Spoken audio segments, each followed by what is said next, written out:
Well, hello, and welcome to Wisdom Tea Meditations. This channel is meant to enrich you, whether it be through meditation, parables, or explorations into a variety of topics. Please go ahead and subscribe and hit the like button below, and feel free to leave any comments, and I'll make sure to respond. So today we're going to talk about the universal Christ and what the cosmic Christ is. But before we dive in, it's important that we take a moment to breathe and to become present to the space around us. So whether you're watching or listening to this while riding the bus to work, or sitting in your living room, or outside on the lawn chair surrounded by beautiful flowers, or in your car on the way to the grocery store, it's important to be present with what's around you, to take a moment and pause and let the energy fill you up. So, with that said, let's dive in.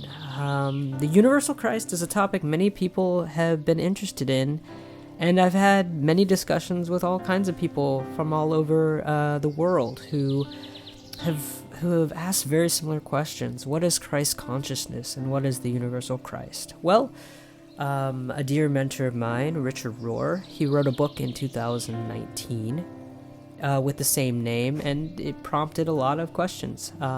But of course, the concept of the universal Christ predates Richie by a few billion years. But he was really able to bring the concept to life in really brand new ways. So, what is the Christ? Well, so when I was little, I was taught that the Christ was a person, a noun, specifically in the person of Jesus of Nazareth. And while that's not entirely untrue, it's important to first shift our perspective a little. And instead of Christ being a noun, just a person, perhaps Christ is a presence within the noun itself.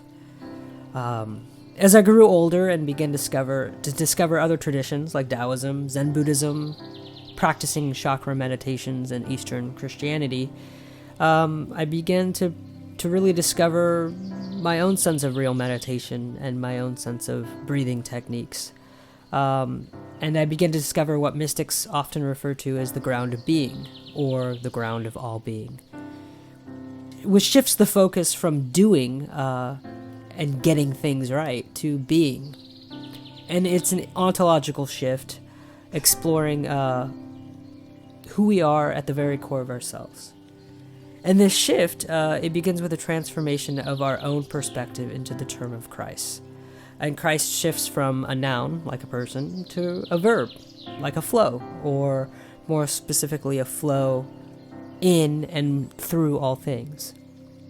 I used to tell people Christ is the thing that moves the wind, or Christ is the energy that allows the river to flow the way that it does.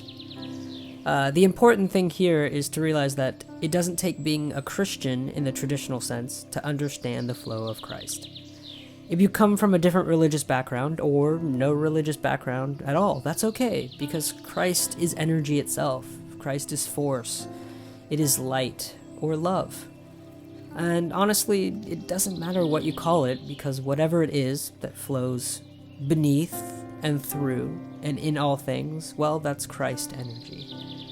Christ is in all things, not just in what you and I might refer to as Christianity or American Christianity. That is, you can be Christ and be Buddhist. You can be Hindu and have that Christ energy flowing within you. Because you see, Jesus wasn't saying be me, he was saying be you. And be so fully you that you begin to awaken to the divine within yourself. And he was saying whatever is in me is in you, is in us. It's an invitation to the fullness of your own self-worth. Your value doesn't depend upon what you believe more than it just depends upon who you are. Christ energy always flows in a way that allows all things instead of resisting all things. It's a cosmic yes to the universe, not a cosmic no. Christ involves the entirety of the universe. The same energy that caused the eruption of life in the Big Bang 14 billion years ago is the same energy that flowed in the person of Jesus.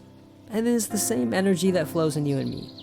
Jesus, he was able to fully respond and connect that energy. In essence, Jesus understood who he was at his very core, which was Christ. and he was able to fully tap into that Christ energy within himself.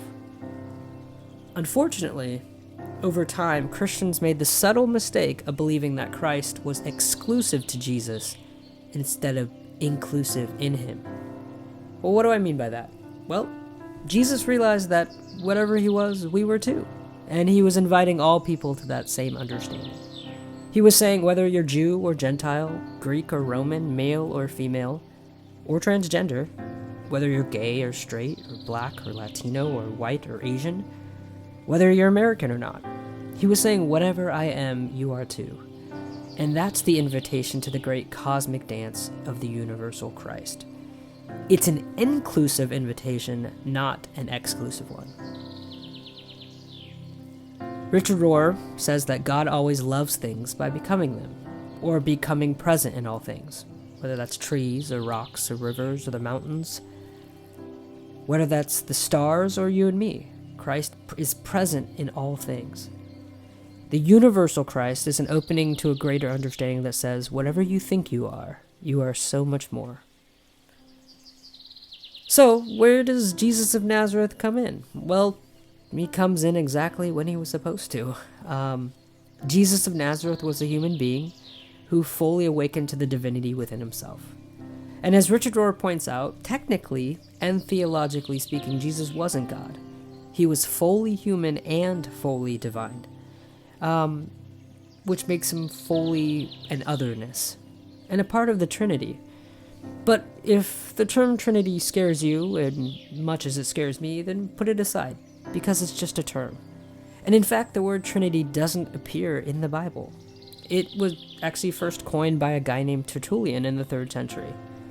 It's just a word that's a symbol for relationship, because that's the truth. God is relationship itself. God is the energy, or Christ energy, between and through and in all things that are relationships.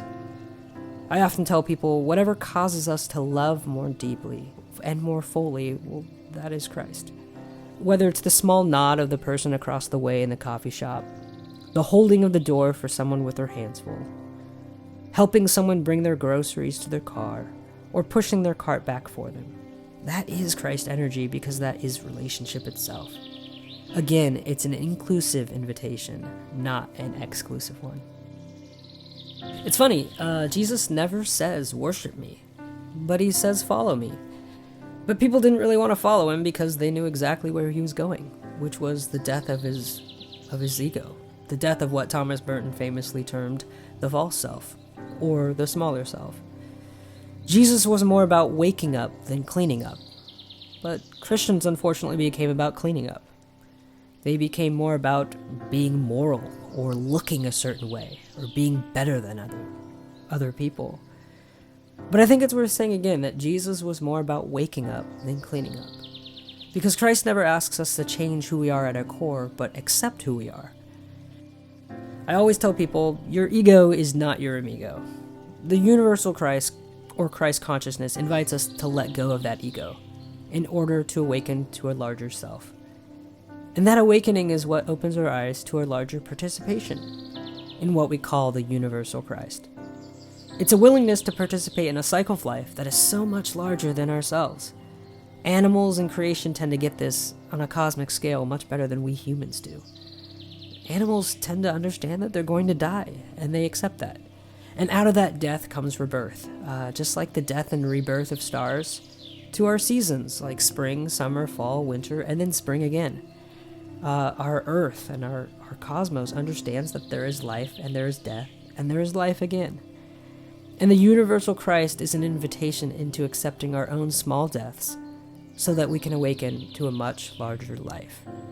And that's the very purpose of Jesus' death on the cross and his resurrection, is that even Jesus knew that his smaller self had to die in order for his larger self, the Christ energy within himself, to be fully awakened. And though this is speculation, I think Jesus only really became the fullness of Christ after he allowed himself to die, and not before. So I liken the universal Christ to a fish discovering that he can breathe above the water. And at first the fish will do anything it can to get back below into the familiarity of the water it's always known. The fear of the unknown often propels us back into the world we've always known, even if that world is a lot smaller. But if that fish can begin to trust in the world above, it'll begin to see that with each breath it takes, its new world becomes that much larger. The universal Christ invites us to breathe above the water. It invites us to each breath that at first is scary because it feels like we're losing it. But with each breath we take, our world and our universe becomes so much larger. And if we can get past the notion of Christ only being in Jesus, we can then begin to include ourselves in a way that we were always meant to. Instead of sitting on the sidelines, waiting for something large to happen, we can begin to realize that we are the largeness that is already happening. The universal Christ, in this way, invites us to see ourselves the way that we're supposed to. It invites us to see ourselves the way that Jesus saw himself, and the way that Jesus sees us. Because we are all participants in Christ energy.